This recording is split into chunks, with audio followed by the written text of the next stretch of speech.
En mathématiques, on utilise souvent des modèles afin de modéliser un certain type de situation. En statistique, un modèle que l'on retrouve fréquemment, c'est celui de la loi normale. Donc ici, nous avons ce que l'on appelle une loi normale. Alors, à gauche, ici, on a une table de loi normale. Je vais y revenir tantôt. Ici, on a le graphique d'une fonction de loi normale. Donc, on voit, en fond, que c'est une espèce de cloche. Je vais revenir ici tantôt sur les propriétés de cette loi normale-là. Je vais juste, dans le fond, ici, écrire quelques petits trucs par rapport à celle-ci. Donc, imaginez que vous avez une variable que vous êtes en train d'étudier et puis que quand vous tracez, par exemple, le polygone des densités ou le diagramme en bâton ou l'histogramme, vous avez quelque chose qui ressemble un petit peu à ceci. Donc, il y a un peu cette forme-ci. Alors, quand ça arrive, on peut utiliser la loi normale parce que notre distribution suit, ou en fait on va supposer qu'elle suit une loi normale. Donc elle ressemble à ceci, c'est-à-dire à la courbe rouge ici. Alors on va prendre un exemple et puis on va aussi parler un petit peu de notation ici. Donc supposons que l'on a une variable aléatoire et que l'on sait qu'elle suit une loi normale. Alors on va dire que la variable aléatoire x suit une loi normale de moyenne mu ou d'espérance mu et de variance sigma carré. Alors là, il y a deux notations possibles. Des fois, on va venir mettre ici la moyenne ou l'espérance. Et ici, on vient mettre la variance. Dans d'autres situations, on va dire que x suit une loi normale de moyenne ou d'espérance mu et d'écart type sigma. Alors ici, on aurait plutôt l'écart type. L'écart type. Alors, c'est important de savoir dans quelle situation on se retrouve. Est-ce que c'est une variance que l'on a ici ou un écart type parce que ça va influencer les calculs qu'on va faire, mais c'est les deux notations que l'on retrouve les plus fréquemment. Alors, on va prendre un exemple. Supposons que j'ai ma variable aléatoire x et disons qu'elle suit une loi normale de moyenne 75 et d'écart type 8. Donc ici, je vais venir l'écrire là. La moyenne mu est 75 et l'écart type est 8. Donc, dans le fond, je me retrouverai ici dans la situation numéro 2, c'est-à-dire je ne donne pas la variance, je donne l'écart type. Donc, comme ma variable suit une loi normale, ça veut dire que la distribution va ressembler à ceci, donc à la courbe rouge.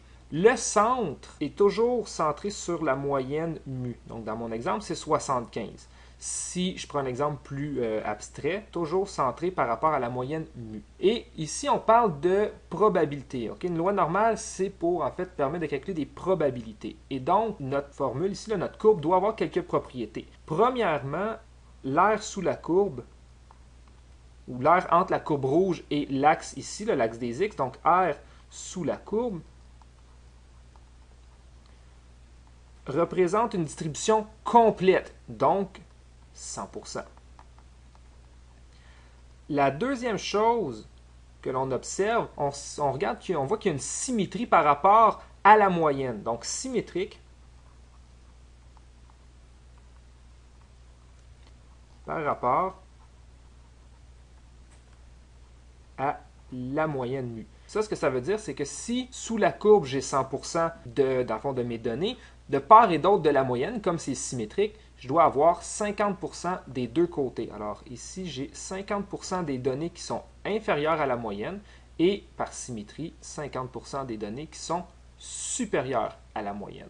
Maintenant, on fait des bonds de 1 écart type à chaque fois. Alors ici, si je fais des bonds, mes écarts types, ici c'est 8, donc un bond de 8, je vais avoir ici 83, un autre bond de 8, 91, et ici un autre bond de 8, 99. Et je vais reculer aussi en faisant des bonds de 8, donc 67, 59, 51. Alors ici, là, je peux tenir à indiquer que ceci correspond à des valeurs pour ma variable x. Donc ici, là, c'est ma variable aléatoire x. Alors, 75, c'est ma moyenne. 83, c'est ma moyenne plus 8. En fait, c'est ma moyenne plus un écart type.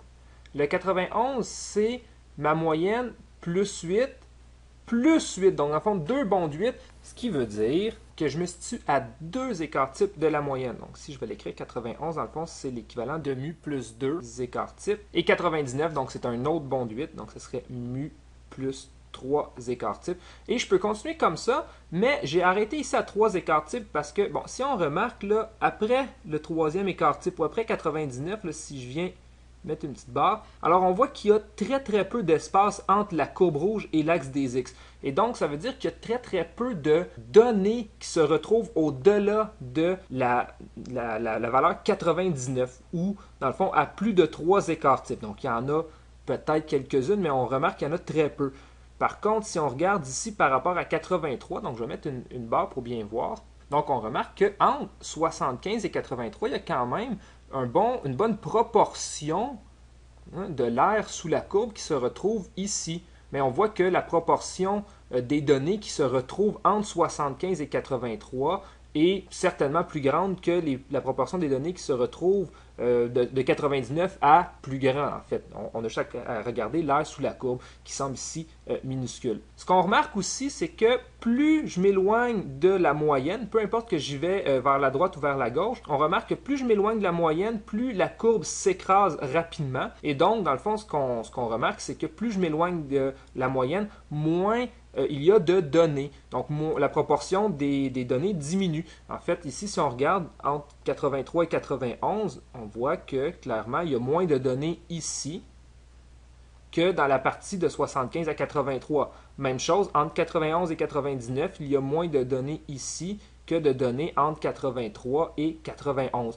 Alors, plus on s'éloigne de la moyenne, plus les données sont présentes en proportion plus petite. Comme ma loi normale est symétrique par rapport à la moyenne, ce que j'ai fait ici, en faisant des bonds d'un écart type à chaque fois, je peux le faire de l'autre côté, mais cette fois-ci en reculant. Donc 67, c'est la moyenne moins un écart type. 59, c'est la moyenne moins 2 écarts types. Et 51, c'est la moyenne moins 3 écarts types. Encore une fois, je pourrais continuer, mais on voit que des valeurs qui sont plus petites que 51, il n'y en a presque pas. Et bon, par symétrie, on voit que, par exemple, il y a autant de données entre 67 et 75, ici,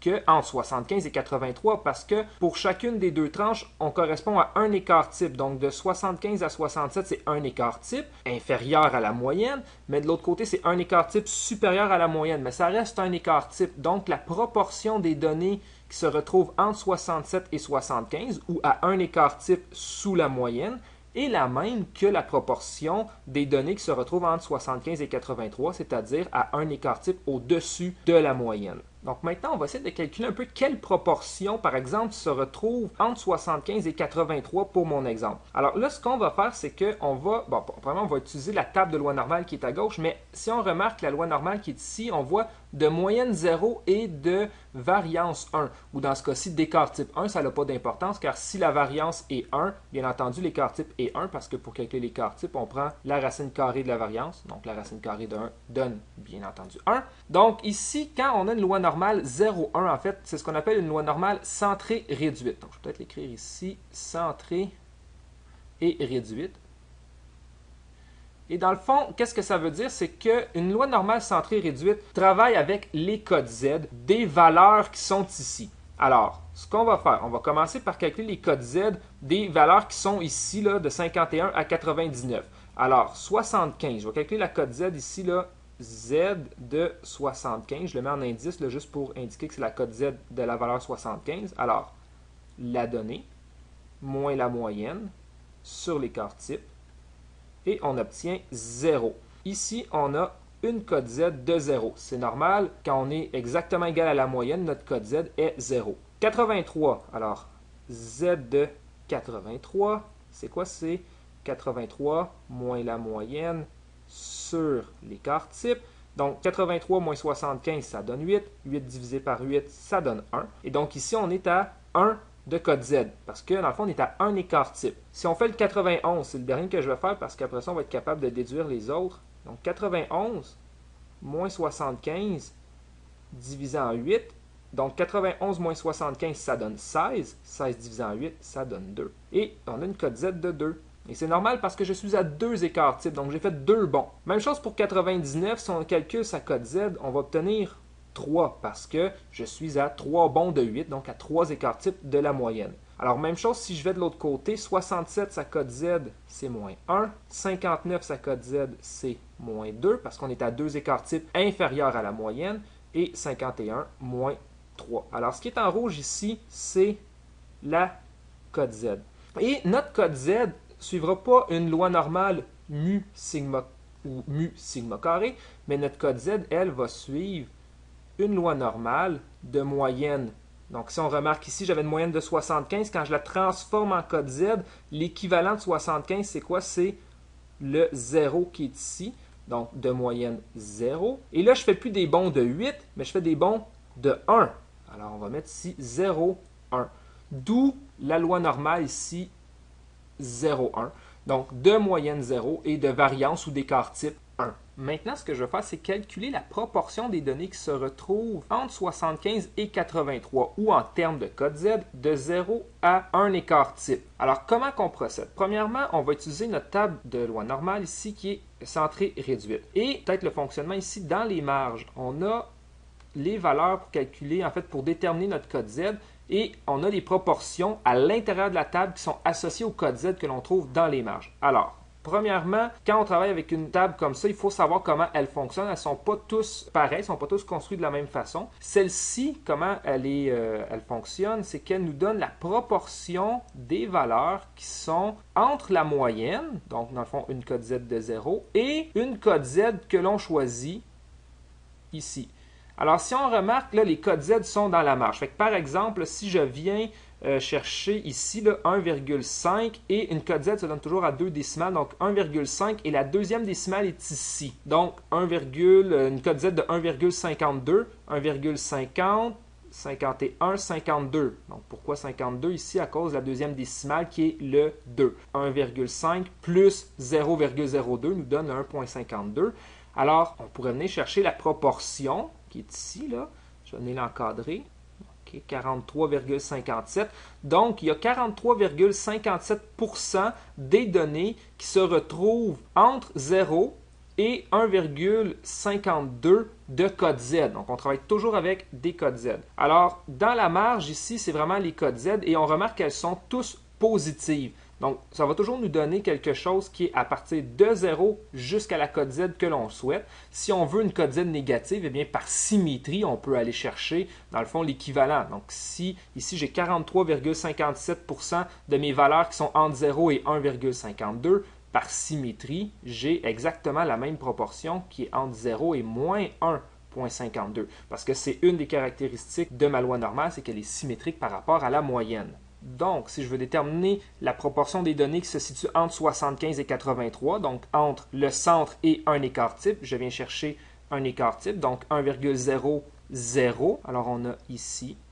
Et donc, il y a 34,13% des données, je vais l'écrire ici, 34,13% des données qui se situent entre 0 et 1 écart type, ou dans le cas de ma distribution, ici que j'ai entre 75 et 83. De 75 à 91, qui représenterait dans le fond du centre jusqu'à 2 écarts types, donc 2 écarts types, je viens ici, 2,00, donc on l'a ici, et on obtiendrait 47,72. Alors 47,72, c'est du centre à ici, donc à 2 écarts types, et donc on a 47,72% des données qui se retrouvent du centre jusqu'à 91. De façon symétrique, on aurait qu'il y a aussi 47,72% des données qui se situent entre 75 et 59, parce que 59 correspond à moins 2 écarts types. Finalement, peut-être si on regarde pour 3 écarts types, donc 3 écarts types, nous l'avons ici, donc 49,87%. Alors, du centre jusqu'à 3 écarts types, dans mon exemple du centre de 75 à 99,